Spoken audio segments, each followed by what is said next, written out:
সৰু অসম চৰকাৰীভাৱে নিযুক্তিপ্ৰাপ্ত দৰমহা নোপোৱা কৰ্মৰত প্ৰাথমিক শিক্ষক সন্থাৰ নগাঁও জিলা সমিতি গঠন আৰু সংবাদমেল। নগাঁও জিলাৰ বটদ্ৰৱা সাংবাদিক সন্থাৰ কাৰ্যালয়ত সৰু অসম চৰকাৰীভাৱে নিযুক্তিপ্ৰাপ্ত দৰমহা নোপোৱা কৰ্মৰত প্ৰাথমিক শিক্ষক সন্থাৰ নগাঁও জিলা সমিতিখনৰ এক সংবাদমেল যোৱা বৃহস্পতিবাৰে অনুষ্ঠিত হৈ যায়। সংবাদমেলৰ আৰম্ভণিতে নগাঁও জিলা সমিতিৰ সভাপতি দীপক শইকীয়াৰ কাৰ্যকালত বিভাগীয় নিযুক্তিপ্ৰাপ্ত ২০-২৫ বছৰ একেৰাহে শিক্ষাৰ্থীৰ মাজত শিক্ষা প্ৰদান কৰি আজি পৰ্যন্ত চাকৰি নিয়মীয়াকৰণ নোহোৱাৰ পৰিপ্ৰেক্ষিতত অহা ১৪ আগষ্ট তাৰিখে বহুদিনীয়া সমস্যা অসম চৰকাৰে সমাধানৰ বাবে যোগাত্মক ব্যৱস্থা গ্ৰহণ নকৰিলে শিক্ষক সমাজে বিভিন্ন কাৰ্যপন্থা হাতত ল'ব বুলি শিক্ষামন্ত্ৰীক সকীয়াই দিয়াৰ লগতে চৰকাৰীভাৱে নিযুক্তিপ্ৰাপ্ত শিক্ষকসকলৰ পুৰণি পেঞ্চন নীতি আওতালৈ অনাৰ ব্যৱস্থা কৰাৰ লগতে অৱসৰ গ্ৰহণ কৰা আৰু আকস্মিকভাৱে মৃত্যু হোৱা শিক্ষকৰ পৰিয়ালবৰ্গক চৰকাৰৰ ফালৰ পৰা ঘোষণা কৰা ১০ লাখ টকাৰ এককালীন সাহায্যৰ লগতে পেঞ্চনৰ ব্যৱস্থাৰ বাবে দাবী জনায়। এই সভাতে পুৰণা সমিতি ভংগ কৰা হয়। নতুন সমিতিখনত ডিজু কুমাৰ নাথক সভাপতি, শহীদুল ইছলাম আৰু দীপালী বৰাক উপ-সভাপতি, বাহাৰুল ইছলামক সম্পাদক, নুৰ মহম্মদক সহ-সম্পাদক হিচাপে লৈ ১২জনীয়া এখন জিলা সমিতি গঠন কৰা হয়। উপস্থিত আমাৰ সন্মানীয় সংবাদদাতাসকল, জয়তে ২০০১ চনৰ পৰা ১৯৯১ চনৰ পৰা ২০০১ চনৰ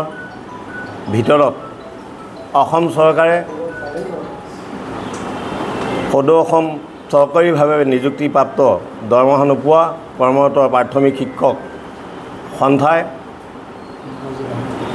আমি নগাঁও জিলা সমিতিয়ে আজি এক প্ৰেছ বিজ্ঞপ্তিৰ জৰিয়তে চৰকাৰৰ কিছু দৃষ্টি আকৰ্ষণ কৰিব বিচাৰিছোঁ। যোৱা ৩০/১/২০২১ চনত আমি একেলগে চৰকাৰীভাৱে নিযুক্তিপ্ৰাপ্ত দৰমহা ২ মাহৰ পোৱা বা চৰকাৰীভাৱে চৰকাৰীভাৱে প্ৰশিক্ষণ পোৱা প্ৰায় ৫,৪১১জন শিক্ষকক সেই সময়ৰ মাননীয় শ্ৰদ্ধাৰ শিক্ষামন্ত্ৰী হিমন্ত বিশ্ব শৰ্মাদেৱে তেওঁলোকক এপইণ্টমেণ্ট দিছিল। আৰু সেই সভাতেই যিসকল শিক্ষকে দৰমহা পোৱা নাছিল বা তেওঁলোকে কোনো চৰকাৰীভাৱে ট্ৰেইনিং কৰা নাছিল, সেইসকল বঞ্চিত হৈছিল। আৰু সেইদিনা অসমৰ মুখ্যমন্ত্ৰী অসমৰ শিক্ষামন্ত্ৰী মাননীয় হিমন্ত বিশ্ব শৰ্মাদেৱে এটি ঘোষণা কৰিছিল। তেওঁ খুব আৱেগিকভাৱে কৈছিল যে আজি একেখন এপইণ্টমেণ্ট লেটাৰত এপইণ্টমেণ্ট পোৱা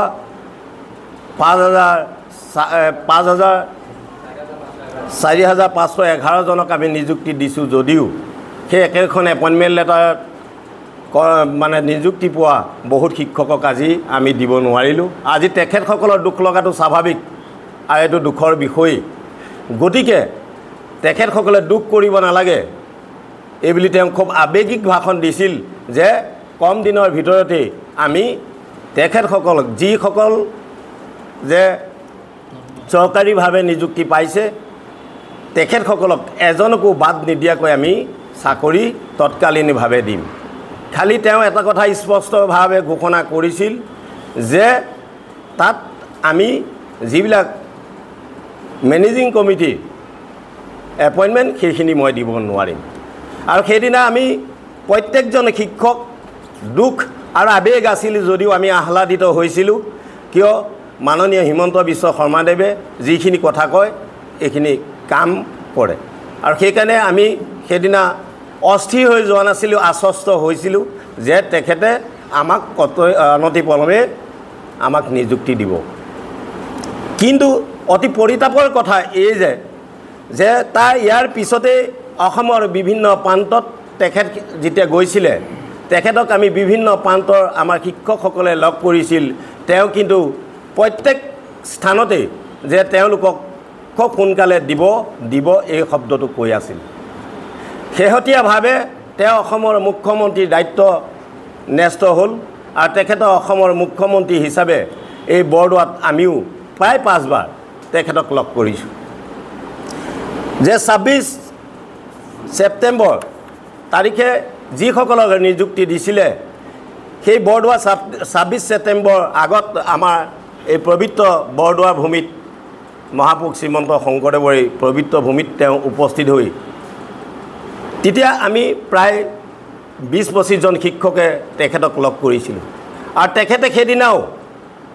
আগৰ কেইবাৰ কোৱাৰ দৰে সেইদিনাও কৈছিল যে এই পবিত্ৰ ভূমিত থিয় হৈ তহঁতক কৈছোঁ ২৬ তাৰিখ মই সুধিছিলোঁ যে ২৬ তাৰিখৰ লিষ্টত আমাৰ লিষ্টখন হ'ব নেকি এপইণ্টমেণ্টত তেখেতে ক'লে তহঁতক মিছা কথা ক'ব নোৱাৰোঁ ২৬ তাৰিখে তহঁতৰ লিষ্টখন নাহে কিন্তু তহঁতে দুখ নকৰিবি যে তহঁতক এটা কথা কৈছোঁ যে তহঁতক ১০০% দিম খালি তহঁতৰ ফাইলটোত অলপ মোৰ মাথা মাৰিবলগীয়া হৈছে অলপ ধৈৰ্য ধৰ ১০০% তহঁতক দিম ইয়াৰ পিছতো আমাৰ অসমৰ বিভিন্ন প্ৰান্তত বিভিন্ন শিক্ষকসকলে তেখেতক লগ কৰি আছে আৰু প্ৰত্যেক স্থানতে তেখেতে আজি ১০০% দিম বুলি কৈ আছে কিন্তু আমি অতি দুখেৰে জনাব বিচাৰিছোঁ যিজনে মুখ্যমন্ত্ৰী অসমৰ সকলোৰে আদৰৰ আৰু সকলোৰে তেওঁৰ প্ৰতি শ্ৰদ্ধা আৰু আগ্ৰহ আছে যিজনে যিটো কাম কৰিম বুলি কয় সেই কাম কৰে কিন্তু আজি এই যে কৰ্মৰত এই চৰকাৰীভাৱে নিযুক্তিপ্ৰাপ্ত শিক্ষকসকলৰ এই কামটোক লৈ তেওঁ ইমান কিয় অপাৰগ হৈছে সেইটোহে আমি ভাবি আচৰিত হৈছোঁ আৰু আমি আজি এই প্ৰেছ মিটৰ জৰিয়তে তেখেতক আহ্বান জনাব বিচাৰিছোঁ যে তেখেতে যিহেতু কথাৰ মতে কাম কৰে আমি তেখেতৰ এই ১০০% নিৰ্ভয় বাণীত আজি আমি তেখেতক বিশ্বাসত লৈ আমি থিয় হৈ আছোঁ আশাত বন্দী হৈ আছোঁ আৰু আমাৰ বহুত শিক্ষক আমাৰ মাজৰ পৰা হেৰাইও গৈছে যে আৰু বহুত শিক্ষকে ৰিটায়াৰ্ড হৈ যাব গতিকে আমি বহুত আশাৰে এতিয়াও তেখেতৰ কথাক আমি সন্মান জনাই আমি আশাৰে বাট চাই আছোঁ আমি এই সংবাদ মেলৰ জৰিয়তে মাননীয় অসমৰ মুখ্যমন্ত্ৰী আৰু সকলোৱে যিহেতু কথা চিন্তা কৰা এজন দক্ষ মুখ্যমন্ত্ৰী গতিকে আমি তেওঁৰ দক্ষতা এই যিটো গুণ সেই গুণত আমি তেখেতক পুনৰবাৰ অনুৰোধ জনাব বিচাৰিছোঁ তেখেতে যাতে আমাৰ কামটো ১৫ আগষ্টত কেতিয়া দিব এই কথাটো ঘোষণা কৰি আমাৰ প্ৰত্যেক শিক্ষকৰ যিটো আশাৰ বতৰা সেইটো কঢ়িয়াই আনিব অন্যথা আমি ১৫ আগষ্টৰ পিছত আমি যিকোনো গণতান্ত্ৰিক আন্দোলন প্ৰক্ৰিয়া গ্ৰহণ কৰিবলৈ বাধ্য থাকিম